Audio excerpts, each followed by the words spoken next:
It's bad behavior. I don't know. My team support me. Yeah, Usyk. It's a normal when team support your team. Any of them. I'll fight any of them, anytime, anywhere. But who's the best matchup for you? I want to challenge myself against the best in the world, and that's Usyk. Usyk has beaten Joshua, Usyk has beaten Tyson, Usyk has beaten Dubois. He's beaten everyone that's put in front of him. Okay, do you think Usyk's potential? Do you think there is a potential for him to fight Usyk? Usyk will blow the smoke out. Usyk will kill him. Usyk reply hits Parker harder than any punch, calm, ruthless, and dripping with class. While Parker screams nonsense about Graves, Usyk simply shrugs it off, labeling it street fight trash talk. He doesn't waste energy on clown. For Usyk, Parker's words are already defeated before the fight even begins. It's bad behavior first.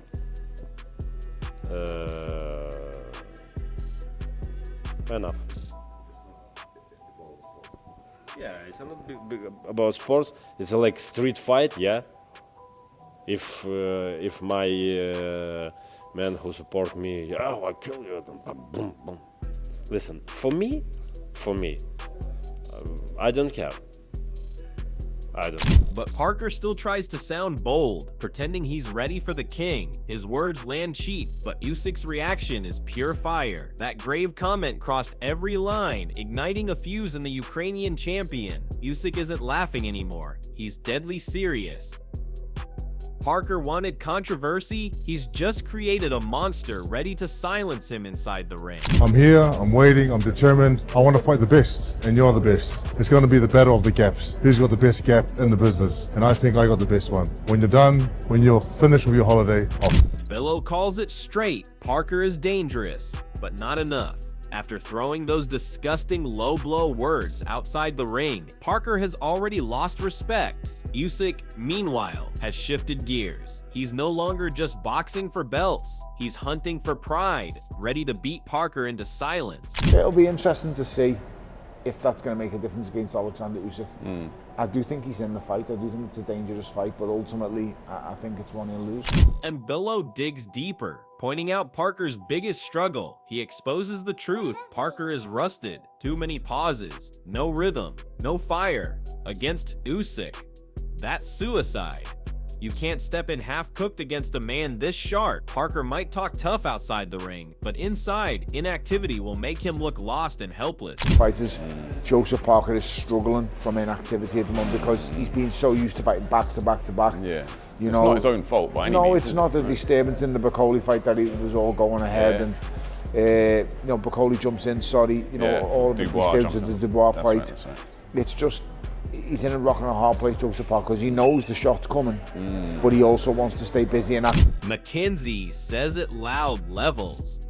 Parker can huff, puff, and flex, but he's nowhere near Usyk's class. The Ukrainian is a master of discipline, tactics, and precision. Champions don't slide, they rise. And Usyk's unbeaten run is proof. He's still knocking on the door of greatness, miles away. I'm not saying that at all. I still don't feel that even that performance is not enough to beat Oleksandr Usyk, because boxing's all about levels, and Usyk isn't the kind of, as I said before, Usyk's not on the slide. He's not, and he would, you know, once you set out your game plan and you get your tactics and ABCD right, as Usyk has done, that's why he's unbeaten and a two division unified 4-belt era champion. That's what separates the good from the great.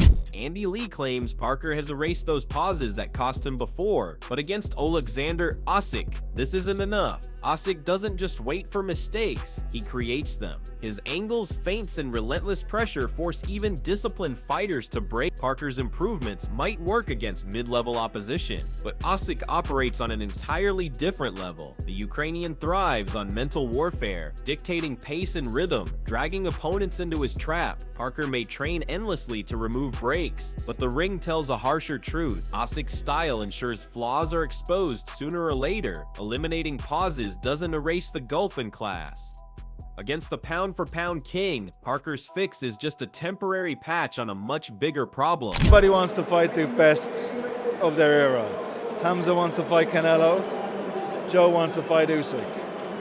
We always want to challenge ourselves as fighters, and we're up for the challenge. And when the WBO steps in, Parker's shot feels more like formality than destiny. Frank Warren confirms Parker's opportunity comes through WBO politics, not dominance. Mandatory slots may open doors, but they don't prove readiness. Usyk is the undisputed #1, holding belts through brilliance and consistency. Parker, meanwhile, finds himself here by timing, not by defeating the division's elite. Warren's push for a UK venue highlights business appeal over competitive balance. Fans know these mandated fights often expose the huge gulf between champion and challenger, and against Usyk, the gap is frighteningly wide. Parker will step through the ropes, but stepping up to the level required is another matter entirely. What the paperwork demands won't change the reality Usyk delivers. As I was saying before the fight, we now know who holds the belts, who's the #1, and he's going to have to make his mandatories now. And his first mandatory is the WBO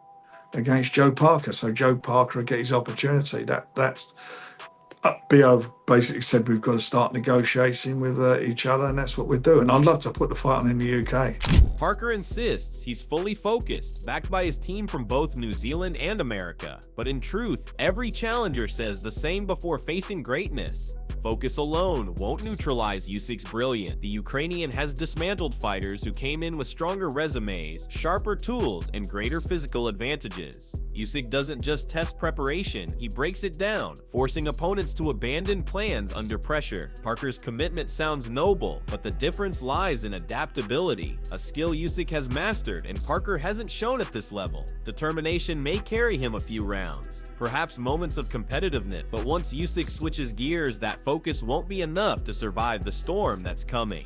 You can't really think about that or worry about that fight until we get this one done and dusted. But this is our full focus. Myself, Andy, George, the whole team that's here from New Zealand, America, got Rob here. Our full focus. Carl Froch nails it. Parker may deserve the payday, but not the belief. His resume shows defeats to fighters nowhere near Usyk's caliber. If he couldn't overcome Dillian White, how can he hope to trouble the man who outclassed Anthony Joshua twice and unified 2 weight division? Parker's fast hands and high work rate sound impressive, but against a counterpuncher as sharp as Usyk, those traits can become liabilities. Froch's question is blunt but fair. Does anyone truly give Parker a chance? Respect aside, this feels more like duty than destiny. Parker has done enough to earn the opportunity, but not the respect of being seen as a genuine threat. Against Usyk, the gap remains glaring. Parker did the business. Parker's done everything he needs to do now to warrant a shot at Usyk. But would you even give Joseph Parker a chance at Usyk? It'd be an interesting fight. Quite fast hands, high work rate. But let's not forget who Parker's lost to already. I mean, lost to Dillian White a few years ago, and he's since been beaten a few times by people that really couldn't lace Usyk boots. And I'm not having a go at Joseph Parker.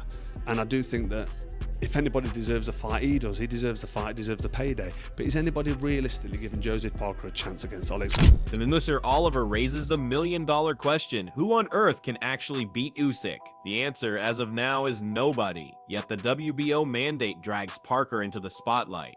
Sure, Parker deserves the opportunity by Q, but does that translate into being Usyk's toughest challenge? Not realistically. Mandatory obligations are politics, not proof of superiority. Oliver calls Parker the biggest challenge right now, but that speaks more about the heavyweight division's depth than Parker's actual credentials. Usyk has already mastered champions, unified divisions, and faced elite-level pressure under brighter lights than Parker has ever imagined. When Oliver frames Parker as a challenge, it feels almost polite, a nod to the fact that anyone, has to fit Usyk next. But boxing fans know better. This isn't the division's most dangerous man stepping up, it's simply the next in line, and when the bell rings, Oliver's polite words won't save Parker from the gulf in skill that awaits him. And you just go, who's going to beat him? You know, who is that guy?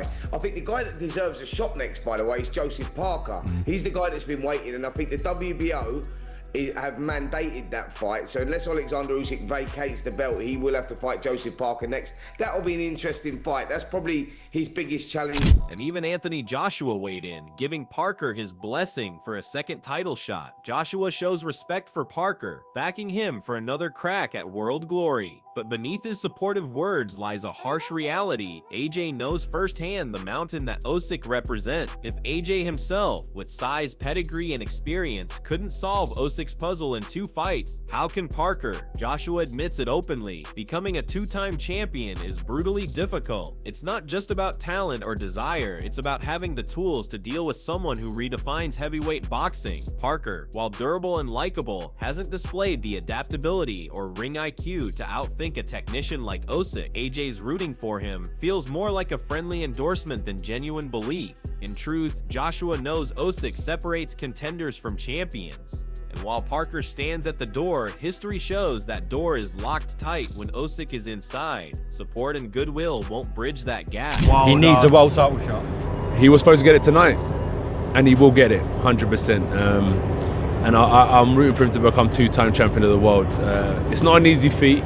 It's one thing, like he was there. He was on the door of it today, in terms of with the Dubois fight. But it shows you how tough it is. It ain't just like how good are you. It's the stars have got to align. Just to get that champion in the ring takes a bit of like luck as well. So I'm sure. Roy Jones Jr. offers praise, calling Parker the best guy right now. But the reasoning is telling. Parker isn't the biggest, so he moves better. He's comfortable. He's got Andy Lee in his corner. And yes, his combinations have improved. These are incremental steps, not monumental ones. Against journeymen or fringe contenders, such qualities make Parker stand out. Against Usyk, they barely register. The Ukrainian has mastered opponents with more speed, combinations, and even greater trainers backing them. Roy's admiration for Parker's improvements feels fair, but boxing at the elite level isn't about comfort. It's about execution under fire, under pressure, when the lights are brightest. Usyk has lived in that space his entire career, from cruiserweight domination to heavyweight unification. Parker, meanwhile, has faltered in these moments. Jones frames it as a good fight for both fighters, but for Usyk, it's less about good and more about legacy. For Parker, it's about survival. The best guy right now is Joseph Parker. Why? Because he's not a big heavyweight. He's quick, he throws combinations. He has a great trainer with him now in Andy Lee, and he's more comfortable than I've ever seen him in his whole career. And so I think that is actually a very good fight for both fighters, and this is the very... This clash isn't just another fight, it's a battle of legacy. If Oleksandr Usyk wins, he cements himself as the undisputed genius of this era, proving once again that skill, IQ, and mental strength outweigh size and height. A victory would silence any doubters and remind the world why he's the pound-for-pound king. But if Joseph Parker shocks the world, it would be the biggest upset in modern heavyweight history. Rewriting his entire career overnight, the stakes couldn't be higher. One man defends greatness, the other fights for relevance. The question is, who truly wants it more? Is Parker hungry enough to overcome all odds? Or is Usyk simply too sharp, too relentless, and too battle-tested to be toppled? Fans, it's over to you. Are you backing Usyk's brilliance? Or do you believe Parker can deliver the unthinkable? Drop your thought.